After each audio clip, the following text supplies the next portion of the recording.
الحمد لله وحده والصلاة والسلام على من لا نبي بعده فدعا ربه أن هؤلاء قوم مجرمون فأسر بعبادي ليلا إنكم متبعون واترك البحر رهوا إنهم مغرقون كم تركوا من جنات وعيون وزروع ومقام كريم ونعمة كانوا فيها فاكهين.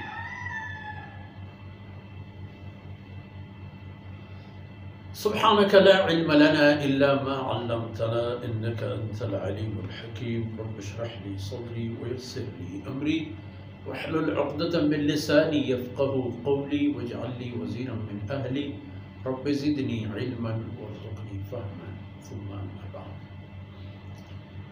گرامی قدر بھائیوں بہنوں اور پیارے بچوں،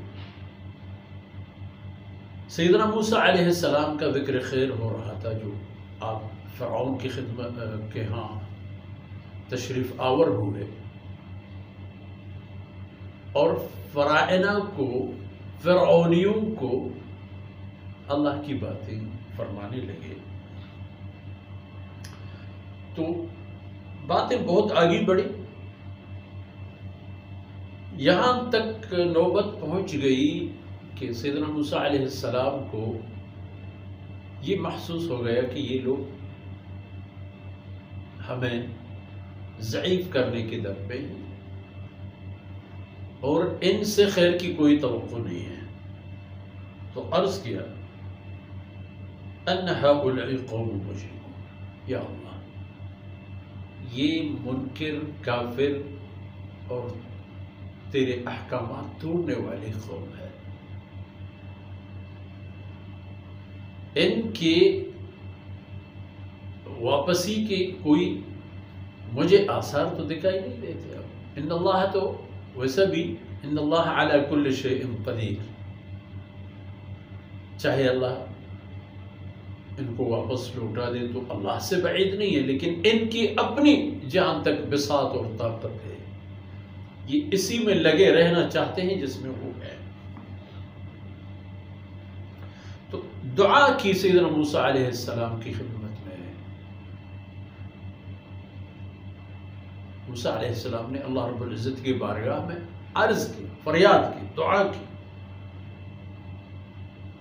ان هؤلاء قوم مجرمون، یا اللہ یہ قوم تیری شریعت اور احکامات توڑنے والی اور انکار کرنے والی قوم ہے۔ تو اللہ نے جواب فرمایا ٹھیک ہے، فَأَسْرِ بِعِبَادِي لَيْلًا،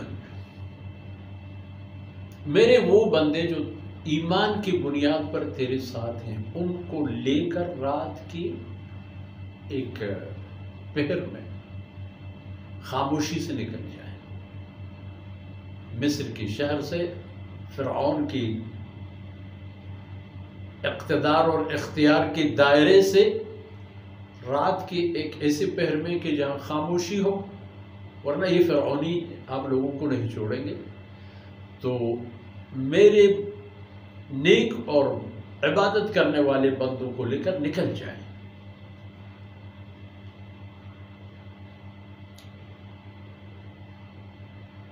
اور یہ بھی یاد رکھیے کہ انکم متبعون، بعد میں فرعونی تم آپ لوگوں کے پیچھے آپ کے تعاقب میں گوڑ دوڑ کرتے ہوئے آئے، آپ کے سامنے دریا ہوگا، آپ دریا سے پار کریں، وَاتْرُكِ الْبَحْرَ رَهْوًا، پھر دریا کو اس کی حالت پر چھوڑ دیں اور چلے نکل جائے آگے، کیونکہ انہم جند مغرقون، یہ فرعون اپنے لشکر سمیت ان کو یہاں غرق ہونا ہے، عین اسی جگہ سے جہاں آپ کے لیے راستہ کھلا تھا اور آپ عافیت سے عبور فرما گئے، فرعونی بھی اسی حالت میں اسی جگہ سے آئیں گے، آپ ان کو اسی طرح رہنے دیں۔ ان کو یہی غرق ہونا ہے۔ تو فرمایا غرق تو ہو گئے، لیکن یہ دیکھو کم ترکو من جنات وعیون، کتنی باغات، سرسبز و شاداب قسم کے باغ اور باغیچے اور چشمے پانیوں کے کتنے تھے جو انہوں نے چھوڑ کے تباہی کی طرف سفر کیا۔ وزروع، کتنی زراعتیں وہ بالکل پکنے کے قریب تیار فصل کڑی چھوڑ کے وہ چلے گئے۔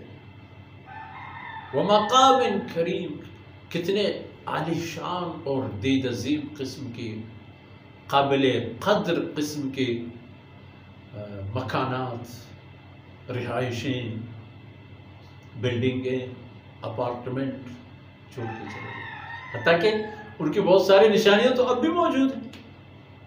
یہ اہرام مصر، یہ ابو الہول، یہ فلان فلان فلان، 3 سالوں سے پہلے کی بات ہے۔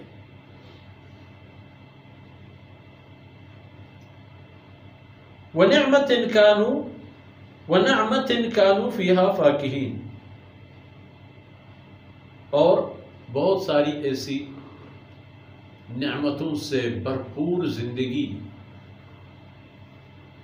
وَنِعْمَةً كَانُوا فِيهَا خَالِدِينَ، بھرپور نعمتوں سے مستفید لوگوں نے ایسی زندگی کی جس میں کسی چیز کی بھی کوئی کمی نہیں تھی،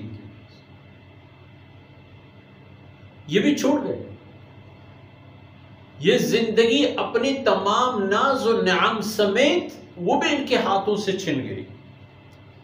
وَنَعْمَةٍ كَانُوا فِيهَا فَاكِهِينَ، کہ وہ اس نعمت والی زندگی میں لطف اندوز ہوا کرتے تھے۔ انواع و اقسام کی ماکولات، مشروبات، شراب، کباب اور فلان اور جائز و ناجائز کی کوئی تصور ان کے پاس نہیں تھا۔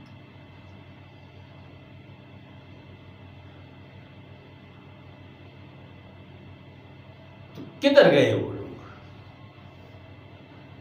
مشرکین مکہ ذرا سوچ لو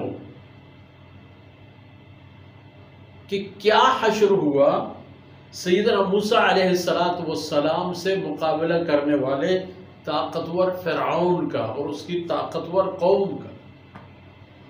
اب تم ایک مٹھی بھر مغرور قسم کے لوگ آ کے از خود راضی بن کے اللہ اور اس کے احکامات کو چیلنج کرتے ہو، اور اللہ کے رسول کے مقابلے میں آتے ہو کہ آپ کو ہم کسی صورت میں بھی نہیں چھوڑیں گے۔